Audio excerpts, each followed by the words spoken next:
नमस्कार दोस्तों।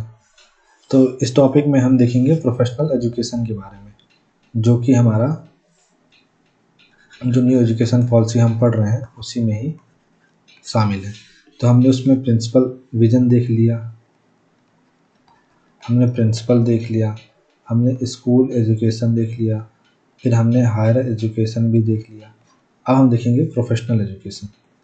अब प्रोफेशनल एजुकेशन क्या होता है, जिसमें देखिए हम डॉक्टर की पढ़ाई करते हैं, लॉ की पढ़ाई करते हैं, हम जिसमें बी फार्मा की पढ़ाई करते हैं, हम आर्किटेक्चर, हम एग्रीकल्चरल यूनिवर्सिटी में पढ़ाई करते हैं, एग्रीकल्चर के बारे में पढ़ते हैं। तो ये तमाम चीज़ें जिनसे संबद्ध होती है, ऐसे कोर्स को हम प्रोफेशनल कोर्स कहते हैं।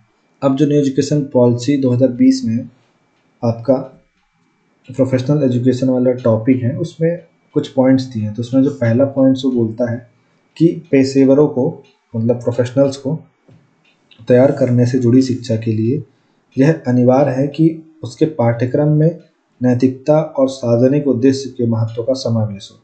मतलब जो डॉक्टर बन रहे हैं, लॉयर बन रहे हैं, फार्मासिस्ट बन रहे हैं, आर्किटेक्चर बन रहे हैं, और आपके जो एग्रीकल्चरल साइंटिस्ट बन रहे हैं या जो एग्रीकल्चर की पढ़ाई कर रहे हैं, उनके पाठ्यक्रम में मोरालिटी हो और सार्वजनिक उद्देश्य का महत्व हो। क्योंकि ये सब, कोई डॉक्टर है, अगर उसके अंदर ये भावना है कि पैसे कमाने हैं, तो वो किसी इंसान को पूरा हद तक बर्बाद कर सकता है। और वो इंसान उसके लिए अपने स्वास्थ्य को बचाने के लिए, शरीर को बचाने के लिए घर वर सब बेच सकता है। लेकिन अगर उसके अंदर सार्वजनिक उद्देश्य हो, उसके अंदर ये हो कि मैं फ्री में, मतलब इस दिन फ्री में इलाज किया करूँगा, या फिर मैं हर महीने इतने लोगों का फ्री में इलाज किया करूँगा, तो उससे क्या होगा, लोगों का भला होगा।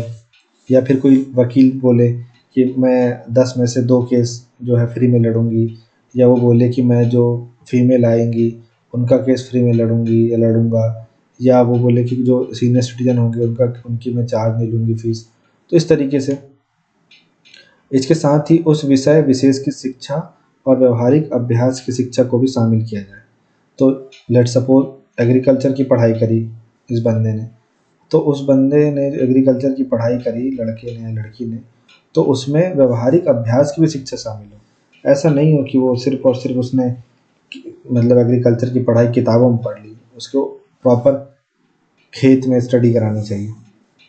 अन्य समस्त उच्चतर शिक्षा से जुड़े विषयों की तरह ही इसके केंद्र में भी लॉजिक्स और इंटर सब्जेक्टिव सोच, विमर्श, चर्चा, अनुसंधान और नवाचार को शामिल करना है। इस उद्देश्य को प्राप्त करने के लिए यह आवश्यक है कि व्यावसायिक विकास से जुड़ी शिक्षा बाकी विषयों से कटी या अलग थलग ना रहे। ठीक है, आपको ये ध्यान रखना है। तो हमने यहाँ पे ये देखा कि अब हम, इसका मतलब है कि हम क्या पढ़ेंगे, मेडिकल एजुकेशन के बारे में हम पढ़ेंगे जो विधिक शिक्षा उसके बारे में पढ़ेंगे, हम फार्मासिस्ट वालों की शिक्षा, हम जो आर्किटेक्चर उनकी शिक्षा, इंजीनियर्स उनकी शिक्षा, और कृषि संबंध विश्वविद्यालयों शिक्षा के बारे में पढ़ेंगे। तो अगर आप हमें इसमें देखें, इसमें जो पहला टॉपिक है वो ये बोलता है कि समग्र और अंतः विषय दृष्टिकोण। तो जो मैंने आपको बताया कि व्यावसायिक शिक्षा में आपका मोरालिटी, सार्वजनिक उद्देश्य और अभ्यास, इनके एकीकरण को प्रोत्साहित करना है। फिर लोग, इनकी महत्वपूर्ण सोच रहनी चाहिए, शोध करना चाहिए, चर्चा, बहस, ये सब मुख्य कौशल के रूप में बढ़ावा देना चाहिए। फिर अगला, व्यावसायिक शिक्षा केवल एक विषय या स्ट्रीम तक सीमित नहीं होनी चाहिए। ठीक है ना, ये हमें ध्यान रखना है। इसके अलावा जैसे एक इंजीनियरिंग छात्र को केवल इंजीनियरिंग ही नहीं सीखनी चाहिए, उन्हें नैतिकता, संचार, सामाजिक विज्ञान, अन्य क्षेत्रों से भी परिचित होना चाहिए। कि पैसा कमाने बस से मतलब है इंजीनियरिंग कर ली, ऐसा नहीं। फिर उच्च शिक्षा प्रणाली के साथ एकीकरण कैसे होगा, देखो इसमें ये बोलना चाह रहा है कि जो आपके कानून, स्वास्थ्य, कृषि, तकनीकी, ये सब के जो कॉलेज हैं, ये संस्थान बहुविषयक विश्वविद्यालय बन जाएंगे। अर्थात देखिए, इस प्रकार ये कहना चाह रहा है कि व्यावसायिक विकास की शिक्षा समग्र उच्चतर शिक्षा प्रणाली का अभिन्न अंग बन जाएगी। स्टैंड अलोन मतलब एक एक ही, जैसे कृषि यूनिवर्सिटी है, फिर विधि यूनिवर्सिटी है, लॉ यूनिवर्सिटी है, स्वास्थ्य विज्ञान विश्वविद्यालय है, तकनीकी विश्वविद्यालय है, और अन्य विषयों के स्टैंड अलोन विश्वविद्यालयों का उद्देश्य अपने आप को एक बहुविषयक संस्थान के रूप में विकसित करना होना चाहिए, जो कि एक समग्र और बहुविषयक शिक्षा मुहैया कराएगा।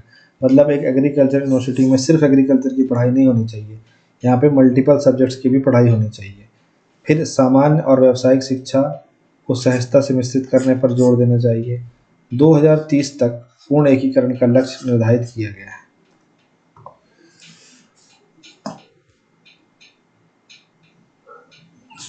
2030 में तो पता नहीं क्या क्या करेंगे।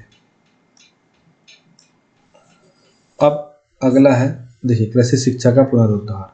तो हमने पहले क्या बता दिया कि प्रोफेशनल एजुकेशन कैसा होना चाहिए, फिर हमने बता दिया कि प्रोफेशनल एजुकेशन 2030 तक क्या हो जाएंगे, एक स्टैंड अलोन जो विश्वविद्यालय हैं,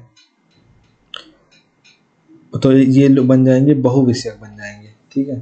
फिर तीसरा, हम अब एग्रीकल्चर की बात करें, अगर कृषि यूनिवर्सिटी है तो भारत में 9% के आसपास एग्रीकल्चर यूनिवर्सिटी है और 1% से भी कम ग्रॉस एनरोलमेंट रेशियो, ठीक है।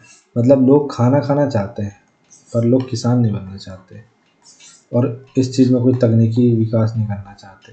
हमारे पास 1 एकड़ ज़मीन है, इसमें पहले उगता था 10 क्विंटल उगता था, ठीक है, आज 5 क्विंटल उग रहा है। हम नहीं देख रहे हैं कि क्यों उग रहा है, क्यों कम हो रहा है, हमें उससे मतलब नहीं है।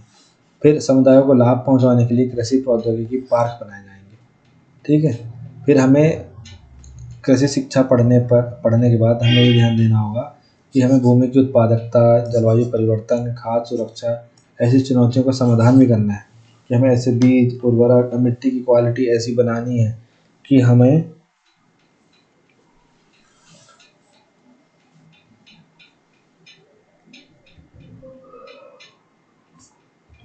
ये जो तमाम चीज़ें हैं कि भूमि की प्रोडक्टिविटी कम हो रही है, जलवायु परिवर्तन हो रहा है, खाद्य असुरक्षा है, तो ऐसी चुनौतियों का हम सामना कर लेंगे, ठीक है ना। हमने अगर मान लीजिए जैसे जवाहरलाल नेहरू यूनिवर्सिटी जबलपुर में जो, ठीक, एग्रीकल्चर की, अगर यहाँ पे बच्चों को ये बताया गया कि ये रिसर्च हुआ और एक बीज डेवलप किया गया और ये बोला गया कि भाई ये खारे पानी में भी उग जाएगा और ये जो फसल देगा वो खारी नहीं रहेगी, अच्छी फसल देगी, तो कितना अच्छा इनोवेशन हुआ ना। तो क्लाइमेट चेंज का जो रिकर्पशन होगा उससे तो हम बाहर आ जाएंगे। तो इस तरीके से पुनरुद्धार होना चाहिए।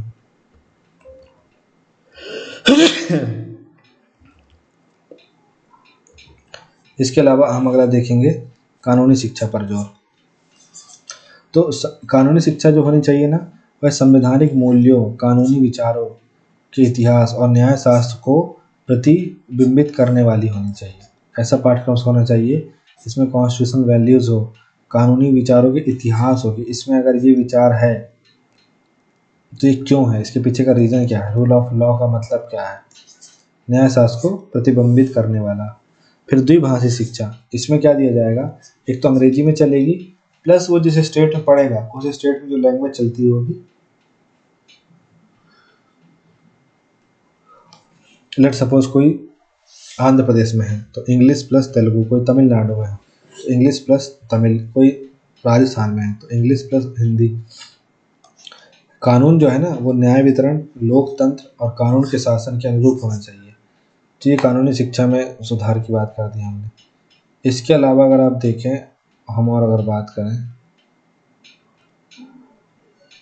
तो स्वास्थ्य सेवा की बात है ना, तो प्रिवेंटिव केयर में ज़्यादा ध्यान देना चाहिए ना कि क्यूरेटिव में। प्रिवेंटिव क्यूरेटिव क्या होता है, क्यूरेटिव का मतलब होता है आप बीमार पड़ गए हो, अब गोली लेके आओ। प्रिवेंटिव में क्या होता है, सुबह बढ़िया चना खाओ, आसन जमाओ, जिम करो, फलाना ढिकाना करो, यही आपका प्रिवेंटिव केयर हो गया, आपको ज़रूरत ही नहीं पड़ेगी। प्राथमिक स्वास्थ्य, सामुदायिक चिकित्सा, इन पर ध्यान केंद्रित करना है। अब क्या होता है भारत में, जैसे कि भारत में व्यक्ति जब 50+ का हो जाता है तो होने लग जाता है थोड़ा सा इरिटेट, घुटना दर्द दे रहा है, कमर दर्द दे रही है, सर दर्द दे रहा है, चेस्ट दर्द दे रही है, नींद नहीं आ रही, खाना नहीं पच रहा, बहुत सारी चीज़ें। अब जब ये सब चीज़ें उनके साथ घटित होंगी तो उसने मान लीजिए एलोपैथी को दिखाया, एलोपैथी आपको इंस्टेंट रिलीफ दे देगी, पर एक हफ्ते बाद फिर आप ऐसे हो जाएंगे।